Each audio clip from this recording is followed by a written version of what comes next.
उबाटा गटाचे उद्धव ठाकरेंचे गटाचे जे 6 खासदार आहे ते मिशन टायगरच्या माध्यमातून ओरिजिनल टायगर कोण आहे, ओरिजिनल सेना कोण आहे हे तुम्ही याच्या आधी सुद्धा पाहिलेलं आहे। ज्यावेळेस एकनाथ शिंदे यांच्यासोबत उद्धव ठाकरे गटाचे अनेक आमदार जेव्हा गुवाहाटीला गेले त्याचं कारण असे होतं की एकनाथ शिंदेचं नेतृत्व शिवसेनेमध्ये त्यांनी मान्य केलं होतं।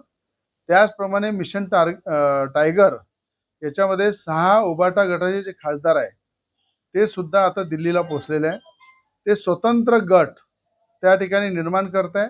मी 6 खासदारांना आणि 2 खासदार माझ्याही संपर्कात आहेत, त्यातले जे 6 आणि 2 8 होऊन जाईल अशा सगळ्यांचा एक गट निर्माण करून जर राष्ट्रीय युवा सेना पार्टी हा आमचा राष्ट्रीय पक्ष आहे त्या गटामध्ये जर सामील होऊन तो गट जर त्यांनी स्थापन केला तर मी माझ्यातर्फे माझ्या पक्षातर्फे त्यांना निमंत्रण देतो की युवा स्वाभिमान राष्ट्रीय पक्ष यामध्ये आपल्या या गटाची नोंदणी करून आपण त्याच्यामध्ये यावं असं मी आग्रहाची विनंती जे 6 जणांचा गट बनत आहे आणि 2 खासदार माझ्याही संपर्कामध्ये आहे असे 8 जणांचा गट त्या ठिकाणी निर्माण होईल। आणि एकनाथ शिंदेच्या नेतृत्वामध्ये जरी ते आज मिशन टायगरच्या माध्यमातून काम करसेल तरी मला असं वाटतं की जे आज उद्धव ठाकरेंसोबत होत आहे त्याच्यामध्ये मागे पाहिलेलं आहे की जैसी करनी वैसी भरणी।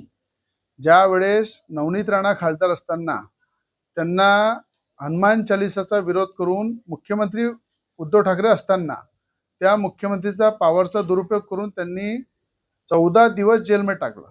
नवनीत राणांना एका महिलेला जेलमध्ये टाकलं, एक आमदार मी असताना मला जेलमध्ये टाकलं।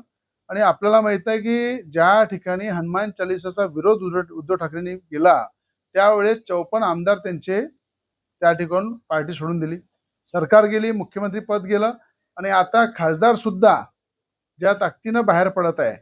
शेवटच्या क्षणी संजय राऊत आणि उद्धव ठाकरे हे दोघंच त्या पक्षामध्ये राहतील आणि दुसरं कोणी राहणार नाही। येणाऱ्या 6 महिन्यामध्ये संपूर्ण उबाटा गट हा खाली होऊन जाईल आणि त्या ठिकाणी संजय राऊत आणि उद्धव ठाकरे हेच उबाटा गटामध्ये शेवटचे शिल्लक राहिलेले दिसतील। आणि या 6 खासदारांना माझी विनंती आहे की राष्ट्रीय युवा सेना पक्षामध्ये आपण गट स्थापन करून आमच्या सोबत यावं। आम्ही भारतीय जनता पार्टी सोबत सुद्धा आहे, पूर्ण महायुती सोबत आहे आणि पूर्ण ताकदीनं या ठिकाणी या गटाचं मी या ठिकाणी स्वागत करतो। कोण 2 खासदार